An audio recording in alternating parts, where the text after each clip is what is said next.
로마서 8장 26절부터 공부할 것인데, 여러분 성경 전체를 계란으로 취급하면 로마서는 계란의 노란 자위입니다.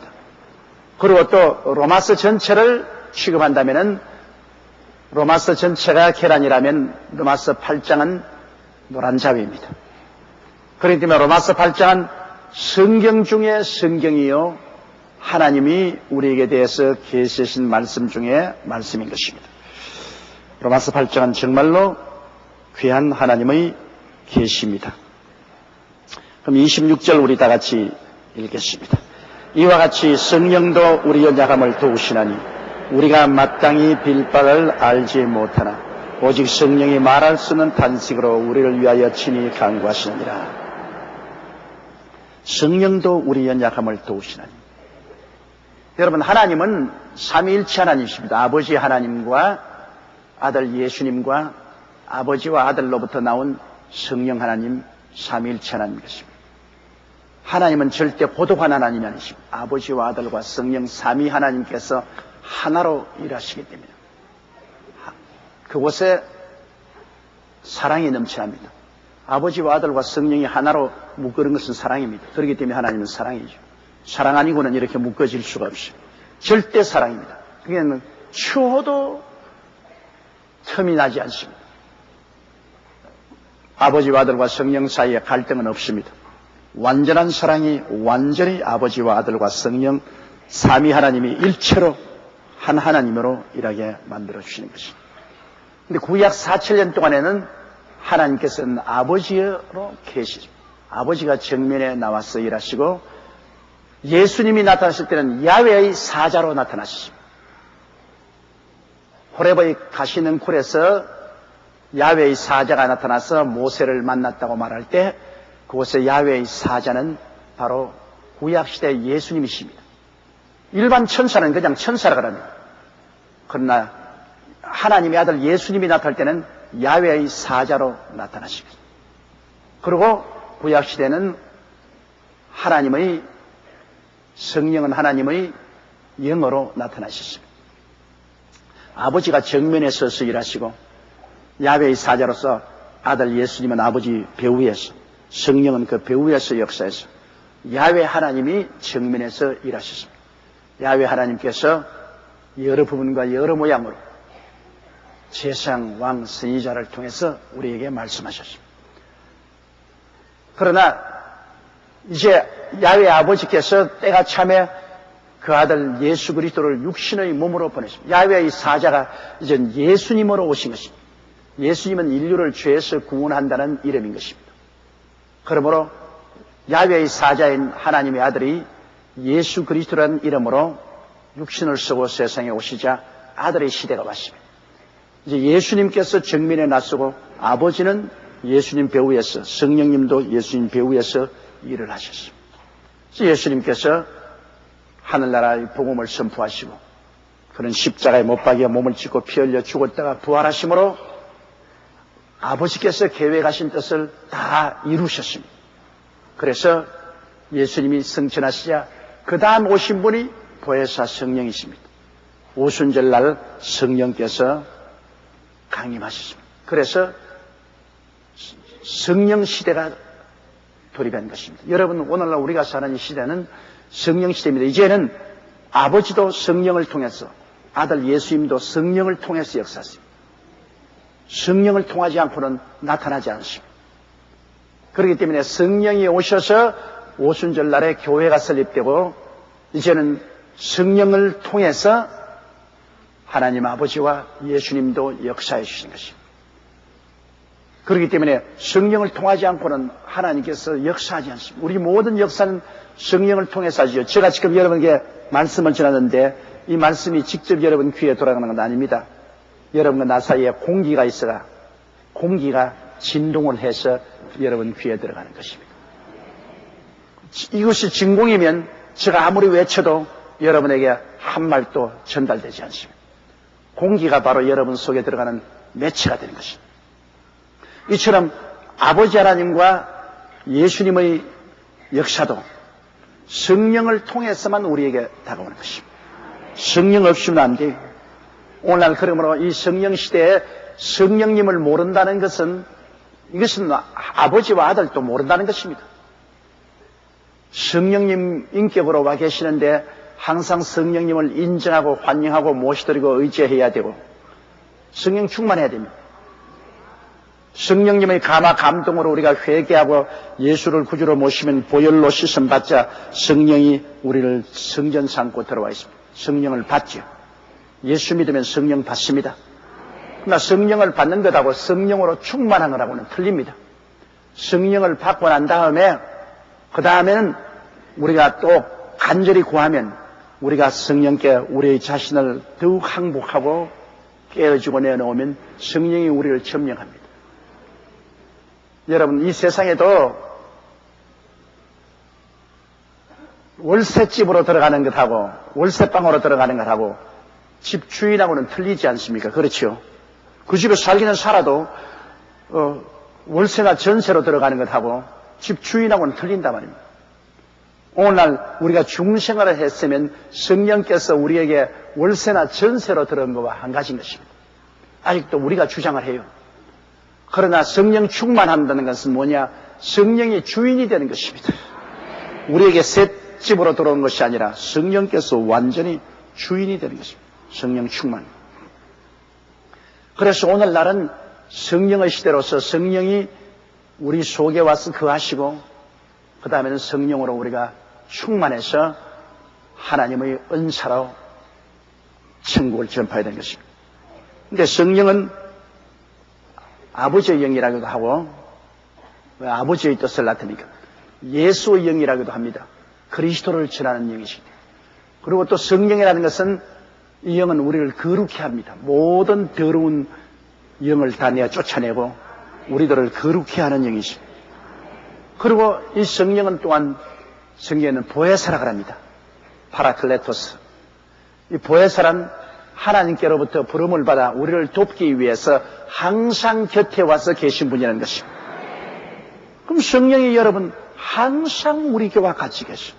일평생 예수 믿는 동안 일평생을 성령은 우리와 함께 계셔서 우리들을 품에 품고 길러주시는 것입니다. 아버지 하나님의 사랑과 예수 그리스도의 은혜 가운데서 우리가 자라도록 성령께서 여러 부분과 여러 모양으로 우리에게 역사지요. 우리를 죄를 지으면 가책을 얻기 위해서 회개하게 만드시고 게을러지면 회개하여 말씀을 사모하고 하나님을 간절히 찾게 만들어주시고 기도하지 아니하면 기도하게 만들어주시고 말씀을 읽지 않으면 말씀을 사모하게 해주시고 어쩐지 새 속에서 우리를 분리시켜서 하나님의 나라 백성으로서 하나님을 추구하면서 살 수 있도록 매일같이 성령이 도와주시기 때문에 우리가 신앙생활할 수 있습니다. 여러분이 오늘 이 교회에 나오신 것도 성령이 여러분을 이끌어서 나오게 하신 것입니다. 성령이 여러분 마음속에 하나님을 사랑하고 교회에 올 수 있는 마음을 주시고 소원을 일으켜 주기 때문에 오셨죠. 신앙은 그러므로 성령 아니고는 우리 마음속에 존재할 수가 없습니다. 그런데 이 성령이 우리 연약함을 도우신다고 하는 것은 참 놀라운 일입니다. 우리가 연약하잖아요. 영적으로 연약하고 정신적으로 연약하고 육체적으로 연약하고 도덕적으로 연약해서 우리는 시험에 잘 뜹니다.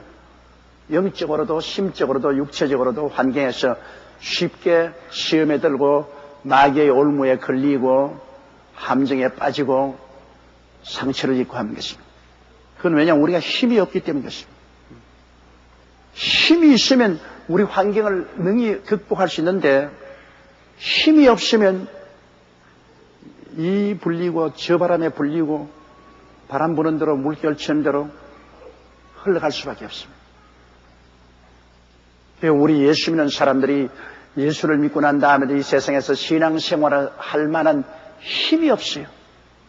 마음은 원이로되 육신이 약하다. 힘이 없어요. 그런데 그 힘을 주시는 분이 성령인 것입니다. 우리 연약함을 도우신다. 여러분 베드로 보십시오. 얼마나 힘이 없었기에 지금 당신의 주가 안나스와 가야바의 뜰에서 얻어맞고 수염이 뜯기고 얼굴이 피투성이가 되어 항아리처럼 퉁퉁 부어서 있는데 그 앞에서 조그마한 기집아이가 너도 예수와 함께 겟세마네 동산에서 있었다. 그러니까 웃기지 마라. 나는 예수가 누군지도 모른다. 베드로의 참 심정은 그렇지 않았지요. 그러려고 하면 왜 예수님이 끌려간 그 자리까지 찾아 따라갔겠습니까? 사랑했지만은 육신이 약하단 말이에요. 두 번째 또 그러니까 그가 부인하고 세 번째 또 그러니까 저주하고 맹세하여 가로되. 야, 무섭습니다. 예수님을 저주했다고요. 그리고 맹세하여 가로되 나는 저를 전혀 알지 못하노라.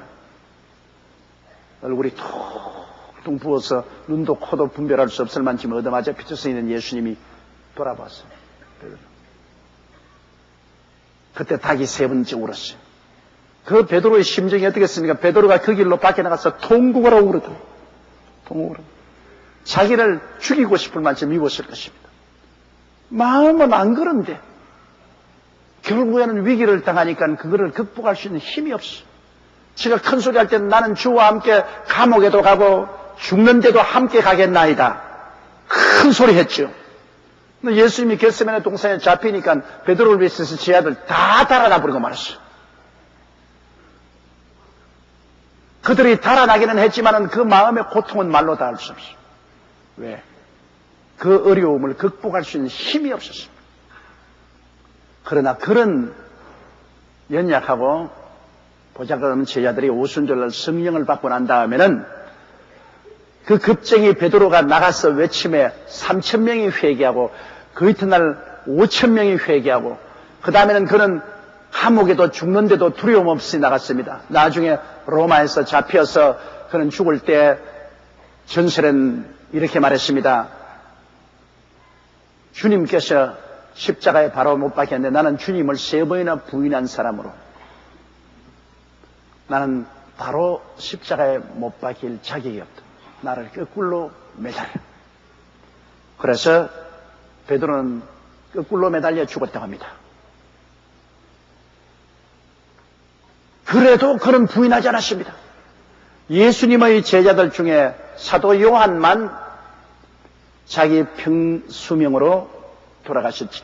그 이외에는 다 순교당했어요.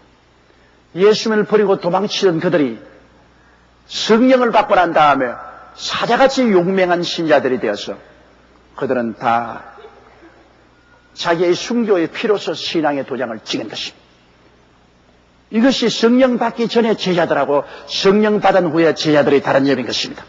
성령 받기 전에는 마음은 원이로 돼 육신이 약했습니다. 그러나 성령을 받고 난 다음엔 마음이 원하는 대로 성령의 도우심을 받아 육신의 연약함을 극복할 수가 있는 것입니다. 이렇기 때문에 성령을 받아야 돼요. 성령을 받지 않고는 우리 마음대로 신앙생활을 하지 못합니다. 성령이 우리 연약함을 도와주십니다. 주님을 사랑하는 그에도 도와주시고 연장하여 기도를 잘못할 때 기도하게 도와주시고 신앙도 도와주시고 거룩한 삶을 살지 못할 때 성령이 우리를 도와주셔서 회개하고 자복하고 거룩한 삶을 살도록 우리에게 변화의 역사를 베풀어 주십니다. 성령도 우리 연약함을 도우십니다. 그러므로 오늘날에 와서 우리는 연약하다는 것을 자랑 삼을 수가 없습니다. 다 연약하죠.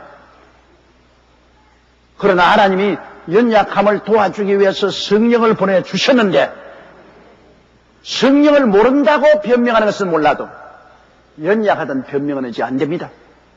성령도 우리 연약함을 도와주기 위해서 24시간 우리와 함께 계시고 우리가 성령님을 인정하고 환영하고 모시드리고 의지하고 성령의 도움을 원하면 성령은 지금도 우리를 도와주시는 것입니다. 그러니 연약하다는 말을 어떻게 하겠습니까? 이제는 변명이 되지 않죠. 우리가 성령을 무시하고 박대했다는 그 죄밖에 없습니다. 이렇기 때문에 항상 우리는 성령을 의식하고 시시각각으로 마음속으로 성령께 의지하고 기도할 때도 성령님 도와주시옵소서.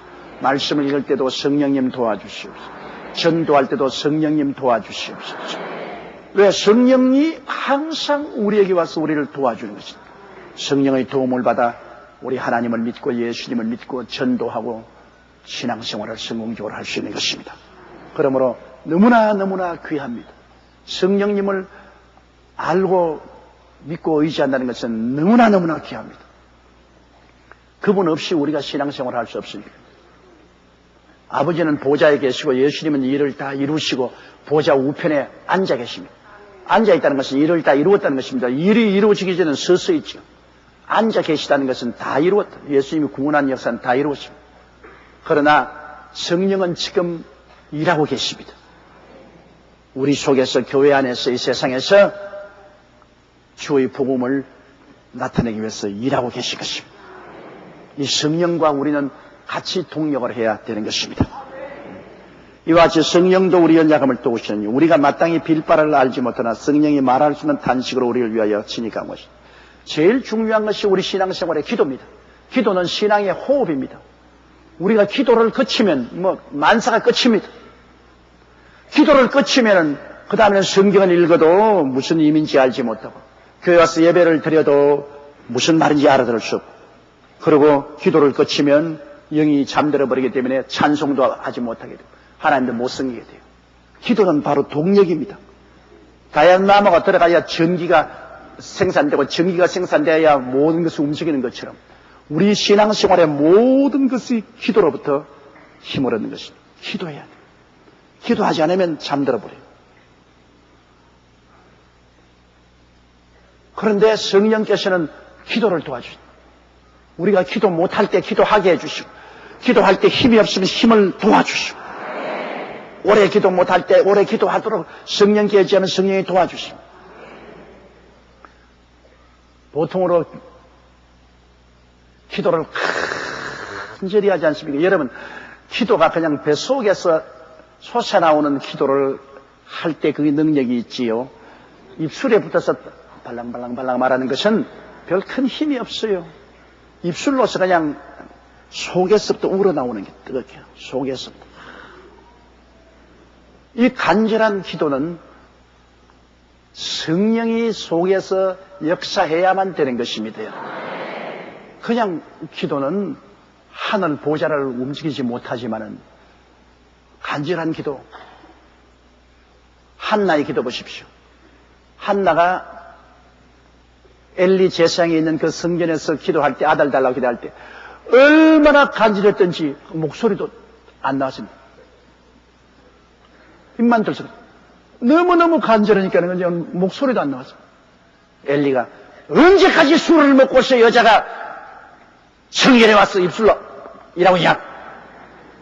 그러니까 제사장님 내가 술이 취한 것이 아니라 너무너무나 마음에 간절한 소원이 있어 말로 표현할 수 없는 안타까움이 있어 내가 기도를 하다니 그렇게 되었습니다.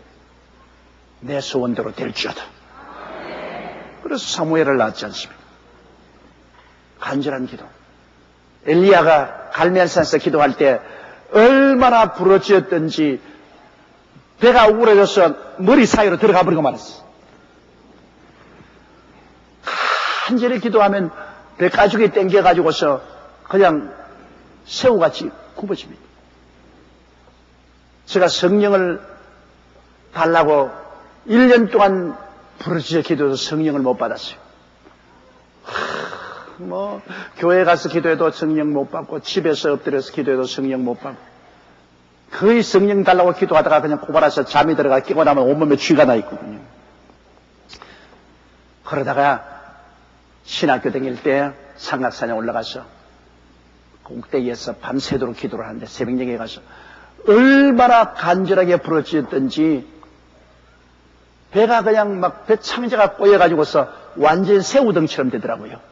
온몸이 막 새우등처럼 굽어진 이런 간절한 애절함이 있어 부러지니까 그때야 비로소 성령 충만을 받고 방언을 말하기 시작했습니다. 그런 애절하고 간절히 구하는 것이 오늘 성령 달라고 하는 사람들도 그냥 불러 주여 불러 그러다 그만 집어치워버립니다. 그러면 성령 못 받죠. 아주 죄를 회개하고 정말 성령을 구하는 것이 사슴이 시냇물을 사모하는 같이 헐떡이 아닙니다.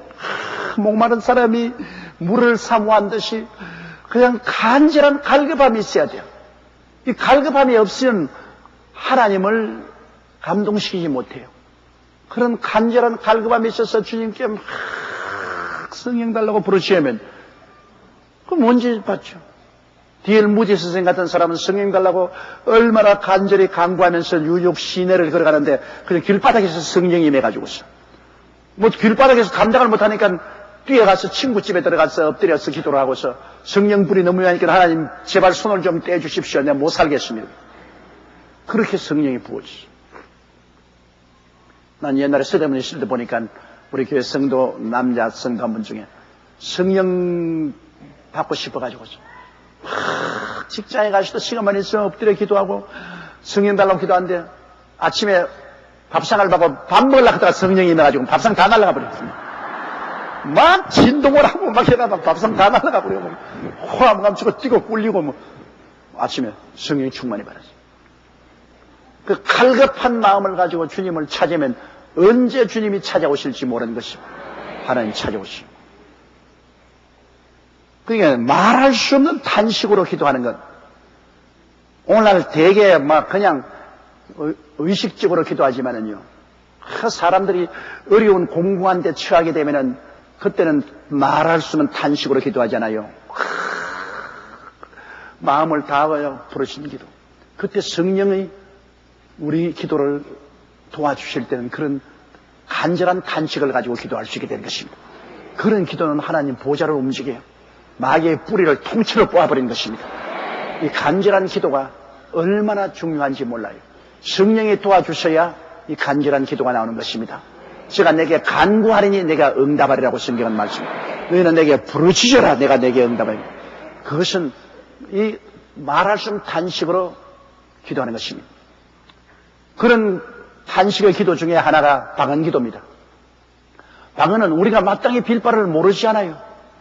그러나 하나님이 미리 우리 주위 환경에 다가올 것을 위해서 기도를 하게 할 때는 말할 수 없는 탄식으로 막 방언으로 기도합니다. 미국에 제가 잘 아는 베일러스 목사님이라고 하는 목사님이 계시는데요. 그 목사님이 가족들하고 저녁 식사를 하는데 밥 먹는데 막 말할 수 없는 탄식이 속에서 끓어오르면서 기도해라. 그래 밥 먹다 말고 그냥 꿇어앉아가지고서 뭘 위해서 기도할지 모르겠습니다. 방언으로 한 30분 동안 부르짖어서 방언으로 막 기도를 했습니다. 한 30분 하고 나니까 속이 편안해지고 막 기쁨이 넘쳐흐르거든요. 그래서 식사 잘하고 난 다음 저녁 먹고 산책을 나가서 어레이 찻집에 들어가서 차 한잔 마시고 집에 돌아오는데 찻집에 들어가니까 찻집 주인이 아이 목사님 몰라요? 목사님 아버지 어머님이 차를 타고 가다가 큰 트럭에 부딪혀 트럭에 깔려버렸습니다. 못 살아났을 겁니다. 빨리 병원으로 가보세요.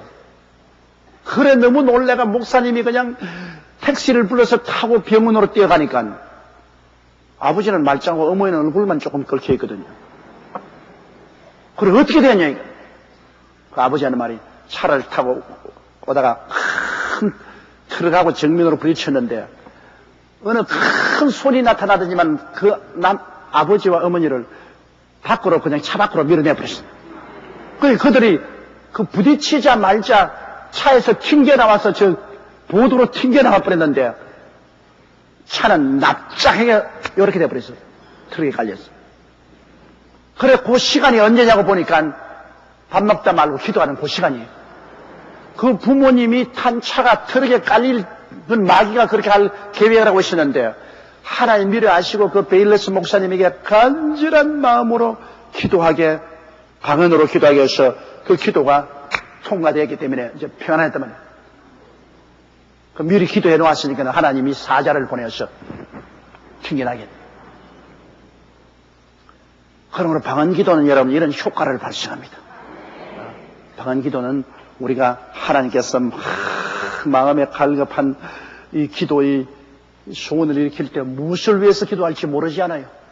그때는 방언으로 기도하면 좋습니다. 저는 저희 삶 속에 그런 갈급한 마음이 있어 방언으로 기도한 적이 한두 번이 아닙니다. 하나님이 아는 것도 있고 모르는 것도 있고 주위에 다가올 여러 가지 문제를 미연에 방지해 주시고 하나님이 이끌어주시기 위해서 방언으로 기도하게 해요. 갈급해지는데 말로 다 할 수 없어요. 막 이렇게 돼요. 그냥 막 성령이 기도하라 할 때. 그런데 뭐 무엇이 기도할지 어찌 알아요. 그냥 막 방언으로 그냥 있는 힘을 다해서 땀을 뻘뻘 흘리고 기도하면은 나중에 평안해져요. 그러면 알지 못하는 사이에 중대한 문제가 해결되었구나 하는 것을 알 수 있습니다. 이러므로 여러분, 하나님 성령이 여러분에게 기도를 시키거들랑 방언으로 기도하세요. 성령이 말할 수 없는 탄식으로 우리를 위하여 친히 강구하시오. 친히. 그러니까 우리를 통해서 기도하는 것은 아는 말, 우리를 통해서 기도하고, 친히 기도하는 것은 방언은 성령님이 친히 기도하는 거죠. 그 뭐 방언 뭐 알도 몰라는 슈알라 하는 게 그게 무슨 이익이 있냐? 여러분, 이익이 없으면 왜 주님께서 우리에게 방언 기도를 주시겠습니까? 마가복음에도 주님께서 말씀하기를 저희가 내 이름으로 귀신을 쫓아내며 새 방언을 말하며 하십니다. 우리가 해야 될 일은 귀신 쫓아내는 것이 제일 첫째고, 둘째는 방언을 말하고, 병 위에서 기도하는 것도 맨 마지막입니다. 저희가 내 이름으로 귀신을 쫓아내며 새 방언을 말하며 뱀을 집으며 무슨 독을 마실지도 해를 받지 아니하며 병든 자에게 손을 얹어정 나으리라. 그 주님께서 주신 표적 중에 둘째가 방언입니다. 그만큼 방언 기도가 중요한, 이 방언을 통해서 우리가 하나님과 비밀을 말할 수 있기 때문에요. 고린도전서 14장에 보면은 방언은 사람에게 하지 않고 하나님께 하는, 우리가 알아듣지 못하고 하나님과 비밀을 말한다. 그럼 우리가 방언으로 기도하면 옆에 사람도 못 알아듣고 자기도 못 알아듣죠. 우리 영이 하나님과 비밀을 말하죠. 여러분, 비밀은 알아들으면 비밀이 안 되죠. 그러니까 방언으로 기도하면은 하나님과 내 영만 알지 천사도 못 알아듣고 마귀도 못 알아들어요. 내가 오스트라리아에 가서 들은 이야기인데요. 그 성도 중에 그 형님이 지금 병원에서 수술을 받아 죽게 되었는데 그 동생이 막 갈급해가지고서 방언으로 막 기도를 하니까 환상이 땅땅하는데 마귀 두 마리가 하나는 자기 오른쪽 어깨 하나는 왼쪽 어깨에 앉아있으면서 서로 뭐라 하냐면 무슨 말하니? 너 알아듣니? 몰라. 이쪽에도 너는 알아듣니? 무슨 말인지 몰라. 그런데 아이고 우리 귀가 너무 아파서 못 견디겠다. 고통스러워 괴로워 견디겠다. 에라 도망치자. 그래서 확 도망을 치더랍니다. 그런데 나중에 보니까 병원에 있는 형님이 수술해서 살아났어요. 그 이야기를 내가 이야기 들었는데요. 그러니까 이 비밀을 말하기 때문에 귀신도 못 알아들어요. 천사도 못 알아듣고 귀신도 못 알아듣고 하나님과 비밀로 이야기합니다. 비밀은 누가 알아들으면 비밀이 안 돼요. 요새 사람하고는 비밀이 없어. 요거 절대 네게만 말한다 하면 그만까지 전해요. 요거 절대 네게 말한다. 사람에게는 비밀이 없어. 그러나 하나님과 우리 사이의 비밀은 꼭 지켜지는 것입니다. 그렇기 때문에 여러분 비밀을 아무에게나 말한 줄 압니까? 비밀은 아주 친한 사람끼리 말하는 것입니다. 정말 가슴을 펴놓고 서로 운명을 같이 할 수 있는 사람에게 비밀을 말하죠. 아무에게나 비밀을 말하면 그 비밀이 안 되죠. 지켜지지도 않고. 친해져야 비밀을 말해요. 친하지 않으면 비밀 안 해요. 성령에게 우리가 비밀을 방언으로 말하는 하나님께 비밀을 말한다는 것은 그만큼 하나님과 내가 친해진다 그 말인 것이다. 가차워져. 방언 기도 많이 하면 굉장히 가차워집니다. 방언 기도 많이 하면 하나님이 내 안에, 내가 하나님 안에 굉장히 가차워져요. 그리고 또 하나님은 통역의 은사를 주시면 방언을 통해서 통역을 주심으로 예언과 같은 효과를 발생합니다. 예언을 직접 주실 때도 있지만은 하나님은 방언을 하게 하시고 그 방언으로 통역을 하게 하십니다. 방언 통역. 가짜로 하는 사람도 많지만은 하나님 성령이 정말 계시해서 통역을 주시면 방언 통역을 통해서 예언과 똑같은 효과로서 하나님 말씀을 받아들일 수 있죠. 그리고 또 이 방언 기도는 여러분 우리 속을 전부 씻어내는 역할을 합니다. 이사야서 28장 11절입니까? 거기 보면 떨리는 입술과 다른 방언으로 이 백성에게 말씀하시리라. 이것이 너희 안식이요 이것이 너희 상쾌함이니 너희는 곤비한 자에게 안식을 주라고 하셨습니다. 마음 속에 사람은요 이 우리가 아는 현재 의식 밑에 감추인 잠재 의식이 있습니다. 잠재 의식이 있어요. 그 우물에 보면 우물 표면 밑에 깊이 있지 않습니까? 그 밑에 여러분 애들이 동네 애들이 우리 시골에 가면 집신장도 던져버리고 고양이 죽은 것도 던져 넣어버리고 그런 거 많습니다. 그러면 우리는 모르는 사이에 그 우물 밑바닥에는 집신짝도 있고 고양이 죽은 것도 있고 빗자리 자루도 있고 근데 그것도 모르고 동네 사람들 물 퍼먹죠. 근데 언제 거기 비가 많이 와가지고서 막 우물물이 넘쳐날 때는 우물 표면에 막 기름띠가 막 떠요. 막 고양이 썩은 그 기름띠도 뜨고 말이죠. 막 이런 빗자리 기름띠. 그때 밑에 있던 것이 위로 또 올라옵니다. 그럼 야 이거 큰일 났다. 이거 소재해야 되겠다.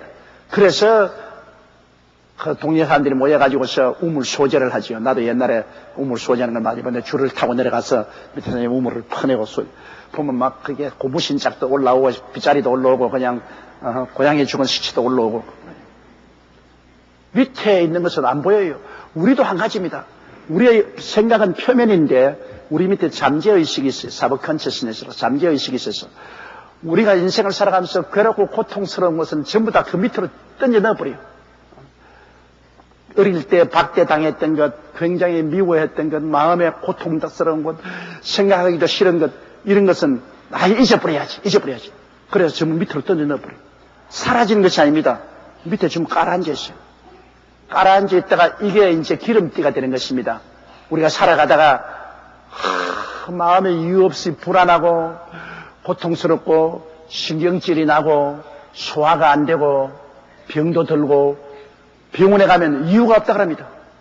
병원에 가서 말하면 무슨 아무 이유가 없다. 그러나 자기는 괴롭다.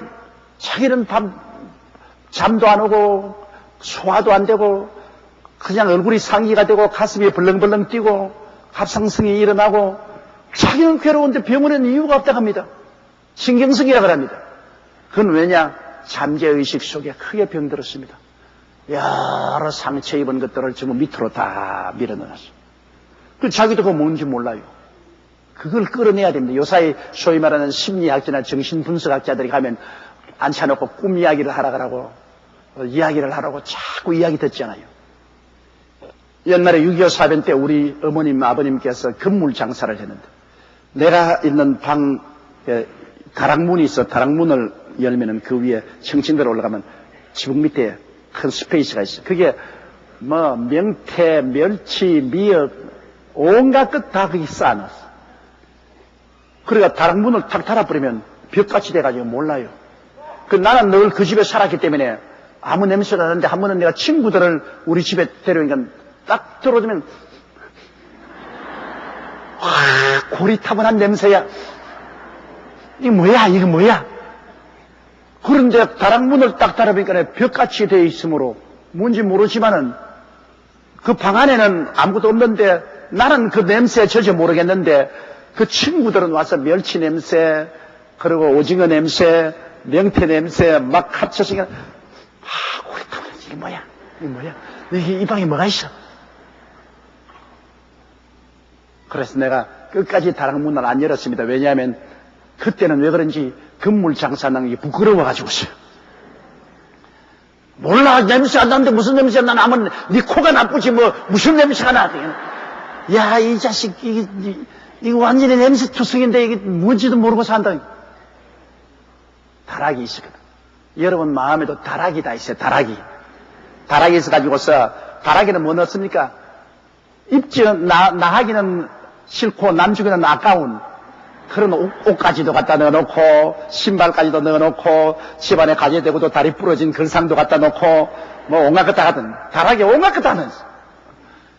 그거 확 치워버리면 좋은데, 내 하기는 싫고, 남 주기는 아깝고, 다락이나 갖다 놓자. 그래, 다락이. 여러분 속에 다락이 있어요. 이게 잠재의식입니다. 전부 싫은 건 다 집어넣어. 그래, 그게 나중에 냄새를 풍겨. 아유, 고리타분한 냄새야. 이게 무슨 냄새야? 병원에 갔어도, 당신 아무것도 없어요. 건강해요. 괜찮아요. 말하는데 왜 그래요? 다락문을 열어봐야 알지. 근데 다락문 열기가 얼마나 힘듭니까? 요사이에 정신분석학자나 심리학자들이 그거 자꾸 묻고 다락문 열어가 소지하려고 애를 쓰는데 잘 안 돼요. 근데 다락에 들어가서 소지하는 것이 누구냐? 다락은 우리 영인데요. 우리 마음 속에 있는 잠재의식이라는 것은 우리 영을 말합니다. 우리 영에 들어가는 것은 성령밖에 들어갈 수 없습니다. 성령이 방언이란 빗자루를 가지고 막 쓸어버려, 그냥 빗자루 가지고.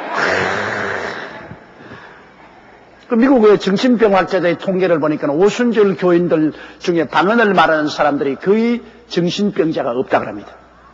왜? 방언으로 기도하니까 성령이 방언이란 빗자루를 가지고서 속을 그냥 다락을 다 청산을 해줘. 이러므로 이사야서 28장 11절에 있는 말씀대로 곤비한 자에게 안식을 주라. 마음이 곤비하고 괴로운 사람에게 안식을 주라. 그것은 어떻게? 떨리는 입술과 다른 방언으로 이 백성에게 말을.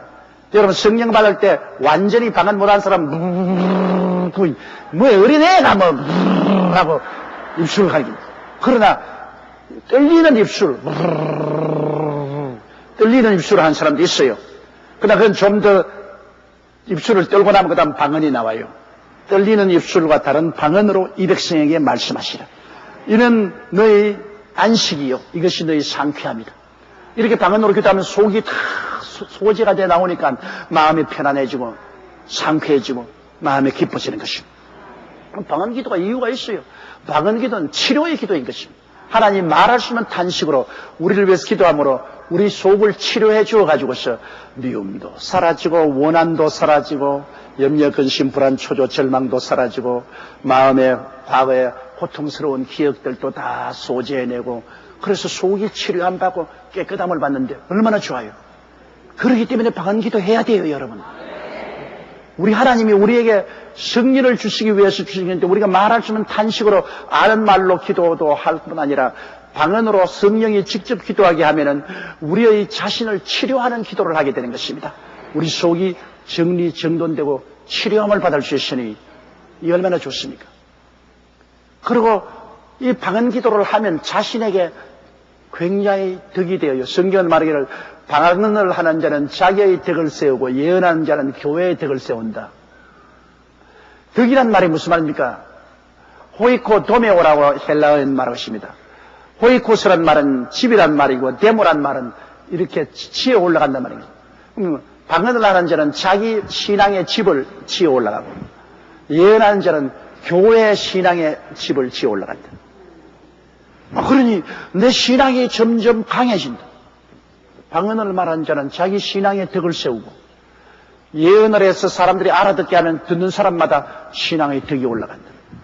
그러니까 방언하는 것은 자기 개인적으로 얼마나 유익된지 몰라요. 개인적으로 방언을 많이 기도할수록 신앙이 높아지죠. 그렇기 때문에 바울 선생이 뭐라고 하셨습니까? 내가 너희 모든 사람보다 방언 많이 말함을 하나님께 감사하노라. 그 말은 고린도 교인들이 합쳐서 하는 모든 방언보다 바울 선생은 더 많이 방언으로 말한다는 것입니다. 방언 기도 효과가 얼마나 좋습니까? 그러나 이 방언은 남이 알아듣지 못하기 때문에 남이 듣는 데서 하지 말라는 것입니다.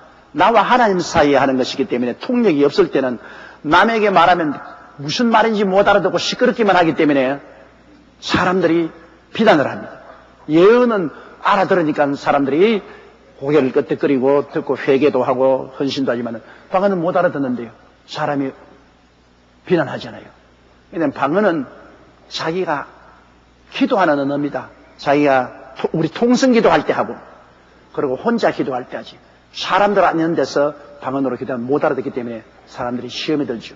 제가 이 강단에서 알아듣는 말로 여러분에게 말씀을 전해야지 내가 서서 여러분 방언으로 막 기도하면 우리 목사 미쳤구나. 지금 아무도 못 알아듣는데 자기 혼자 뭘 저렇게 슈알라 하고 있냐? 그러지 않을겁니까? 나는 박은 잘했죠. 하나님께 감사도 하고 잘했지만 교인들은 하도 못 알아들으니까 덕이 되지 않잖아요.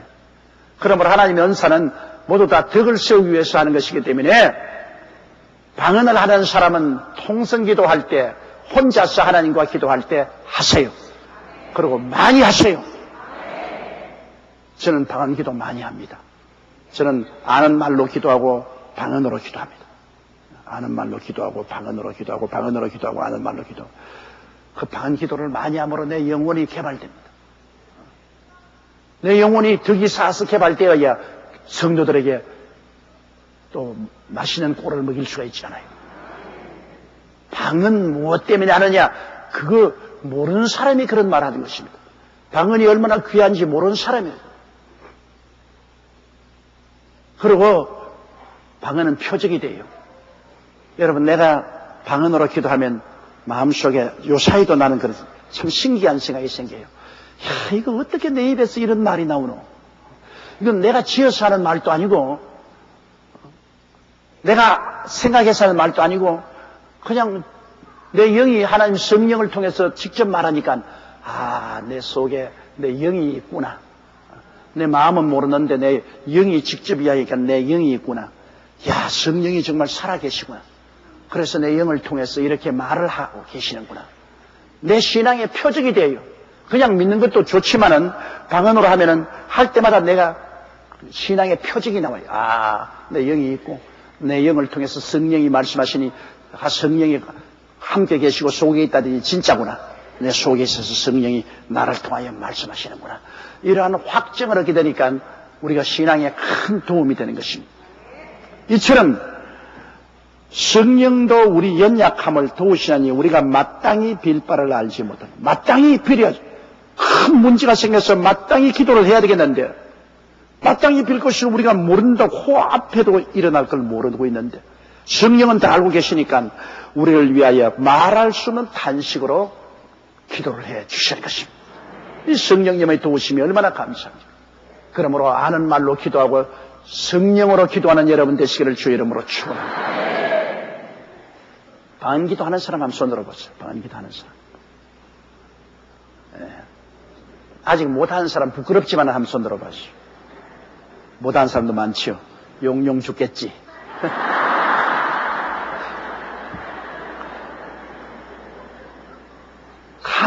간절히 기도해서 성령 받았어요. 방언 달라고 기도하지 마세요. 성령 달라고, 충만 달라고 기도하십시오. 성령이 충만하면 방언이 나오게 되는 것입니다.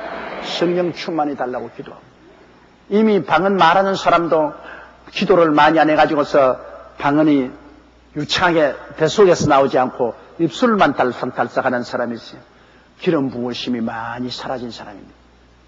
뜨거운 열정으로 방언이 나오지 않고 입술만 달랑달랑. 이런 사람은 재충만 받아야 됩니다. 다시 더 회개하고 주님 앞에 재충만 받아서 뜨거운 열정으로 방언 기도할 수 있도록 그렇게 되어야 되는 것입니다.